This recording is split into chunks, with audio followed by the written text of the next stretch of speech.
Kaveri delta மாவட்டங்களான Thiruvarur, Thanjavur, Nagapattinam உள்ளிட்ட delta மாவட்டங்களில் இந்த ஆண்டு 10 லட்சம் ஏக்கர் பரப்பளவுல சம்பா சாகுபடி பணிகளில் விவசாயிகள் தீவிரமாக ஈடுபட்டு வராங்க.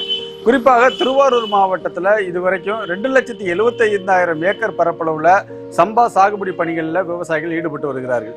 இதில் பார்த்தீங்கன்னா 60% நேரடி விதைப்பிலும் 40% விவசாயிகள் நடவு பணியிலும் தங்களது நெல் பயிரை பயிரிட்டு இருக்காங்க. இந்த நிலையில திருவாரூர் மாவட்டத்தில் கடந்த 10 தினங்களுக்கு மேலாக தொடர்ந்து கனமழை என்பது பெய்து வருகிறது.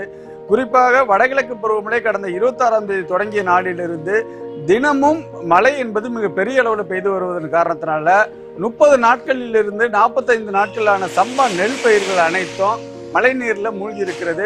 இதனால மிகுந்த விவசாயிகள் கவலை அடைஞ்சிருக்காங்க. ஒரு ஏக்கருக்கு தற்பொழுது வரை 20,000 ரூபாய் வரை செலவு செஞ்சிருக்கோம். ஆனால் மழை நீர்ல முற்றிலுமாக நெல் பயிர்கள் அனைத்தும் மூழ்கி இருக்கிறது. இதனால் மழை நீரை வடிவைக்க முடியாமல் விவசாயிகள் பெரிய அளவுல பாதிப்படைஞ்சு வராங்க. உடனடியாக வேளாண் துறை அதிகாரிகளும் பொதுப்பணித்துறை அதிகாரிகளும் பாதிக்கப்பட்ட இடங்களை ஆய்வு செய்து மழை நீரை வடிவமைப்பதற்கான நடவடிக்கையை மேற்கொள்ள வேண்டும் என விவசாயிகள் தொடர்ந்து அரசுக்கு கோரிக்கை வச்சு வந்தாங்க. இந்த நிலையில இன்று திருவாரூர் மாவட்டத்தில் தமிழ்நாடு வேளாண்மை துறை இயக்குனர் அண்ணாதுரை அவர்கள் திருவாரூர் மாவட்டத்தில் பல்வேறு பகுதிகளில் சம்பா பயிர் பாதிக்கப்பட்ட இடங்களுக்கு நேரடியாக சென்று ஆய்வு செய்து வருகிறார். குறிப்பாக திருவாரூர் அருகே கருப்பூர், வைப்பூர், அதே போன்று அடியக்கமங்கலம் உள்ளிட்ட பகுதிகளில் நேரடியாக பாதிக்கப்பட்ட விளைநிலங்களுக்கு வேளாண்மை துறை இயக்குனர் நேரடியாக சென்று அங்கு ஆய்வு செய்தார். அப்பொழுது விவசாயிகள் தங்கள் மழை நீரில் மூழ்கி இருந்த நெல் பயிர்களை எடுத்து அதிகாரியிடம் காண்பித்தனர். அது மட்டுமின்றி உடனடியாக பாதிக்கப்பட்ட அனைத்து இடங்களுக்கும் அதிகாரிகள் நேரடியாக சென்று ஆய்வு செய்ய வேண்டும். அது இல்லாமல் மழை நீரை வடிய வைத்தவுடன் உடனடியாக உரம் அடிக்க வேண்டும். அதனால் தட்டுப்பாடின்றி உரங்கள் கிடைப்பதற்கான நடவடிக்கையை தமிழக அரசு மேற்கொள்ள வேண்டும். அது மட்டுமின்றி பாதிக்கப்பட்ட விவசாயிகளுக்கு உரிய இழப்பீடு வழங்குவதற்கான நடவடிக்கையை மேற்கொள்ள வேண்டும் என்ற கோரிக்கையை விவசாயிகள் வரக்கூடிய அதிகாரிகள்கிட்ட முன் வச்சிருந்திருக்காங்க. இந்த ஆய்வின் பொழுது பார்த்தீங்கன்னா திருவாரூர் சட்டமன்ற உறுப்பினர் பூண்டி கலைவாணன், திருவாரூர் மாவட்ட ஆட்சியர் காயத்ரி கிருஷ்ணன், அதே போன்று வேளாண் துறை அதிகாரிகள், பொதுப்பணித்துறை அதிகாரிகள் என அதிக அளவுல அந்த பகுதியில் அதிகாரிகள் ஆய்வு செஞ்சு வந்துட்டு இருக்காங்க. ஒட்டுமொத்தமா பாதிக்கப்பட்ட விவசாயிகளுக்கு இழப்பீடு வழங்குவதற்கான நடவடிக்கையை மேற்கொள்ள வேண்டும். அது இல்லாமல் மழை நீரை வடிவமைப்பதற்கான நடவடிக்கையை மேற்கொள்ள வேண்டும் என விவசாயிகள் வலியுறுத்தி இருக்கிறாங்க. ஏபிபி நாடு செய்திகளுக்காக திருவாரூரில் இருந்து ராஜசேகர்.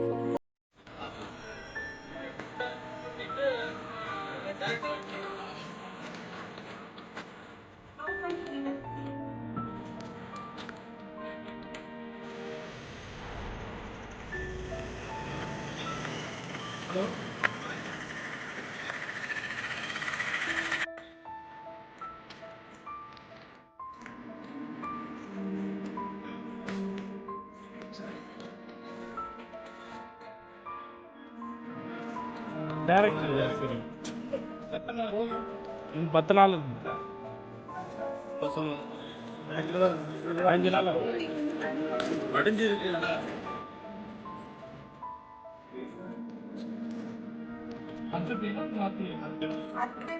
நாள் தனியாக